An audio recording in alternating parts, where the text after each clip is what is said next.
just now, your sharing of information could generate physical returns.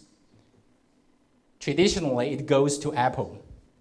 But now we need something goes back to ourselves of sharers. So we need identity first. You need your personal identity online. Like me, I have my own blog website. People know Isaac Mao is me, Although my passport name is quite different from that, right? It's a very revolutionary name, and the Isaac Newton name is different. But people know it's me, it's an identity thing. And we should have the social capital accumulated around your sharing. It's a kind of calculating things. We didn't do it well today, but we will see the changes after years. We see more and more people started to get their social capital from their online presence. And this social capital can exchange with traditional physical world value. So this credit recording mechanism will be the next big thing on internet. I'm not sure how many entrepreneurs are doing this, but I'm sure there are a lot of people are trying to realize this by harvesting from Facebook, Twitter, eBay, Amazon, etc. to collect people's social capital there and try to merge them to give people the credit and used for some new kind of things like to rent a car easier than another guy without sharing. People sharing is not simply a thing like I publish a blog post. We are setting up something like the biological word, date to our intelligence. So I call it, if you want to share, try to become something like a neuron. If we got the neuron things, means that you have the output channel at the same time you have the input channels. So you need to consolidate your sharing paths.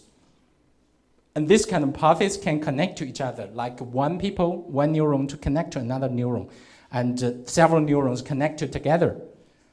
And for this simple figure, 3 neurons connect to each other, it can generate a loop, right?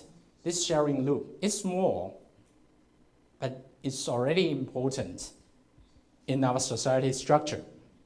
If we 3 people can share something, it's a stable structure already to make sure some information can be amplified, because your information share could not easily be retweeted if people don't really like it. It's a kind of value judgment. My sharing of Peter Guo's situation in a joking way, because I know people like this way of telling stories. And people also have the sympathy to someone who detained. And people like to show their supporting to someone have the bad situation.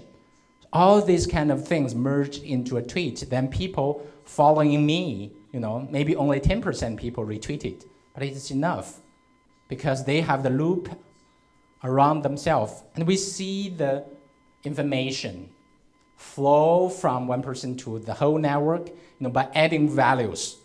That's why I call it, it's a path of value adding. It's not simply copying, like relaying message, I say, oh, the weather here, Barcelona is good. Fabulous spring day. I need someone comment that. Someone disagree with that. Someone say, oh, it's always like this. Oh, it's not always like. I see this kind of value adding things to my sharing. It's my return. It's still in the information world, cycling. But I know someday it could generate the physical value to me. So the value path gives us another physical, ethical understanding about egoism and versus the altruism. The egoism helps us to understand we should help ourselves, all the things I do for myself. But altruism helps us to understand if you try to help others, you could someday see through the returns, like the relators understanding karma tell us, we should do good things. Someday we could return from that.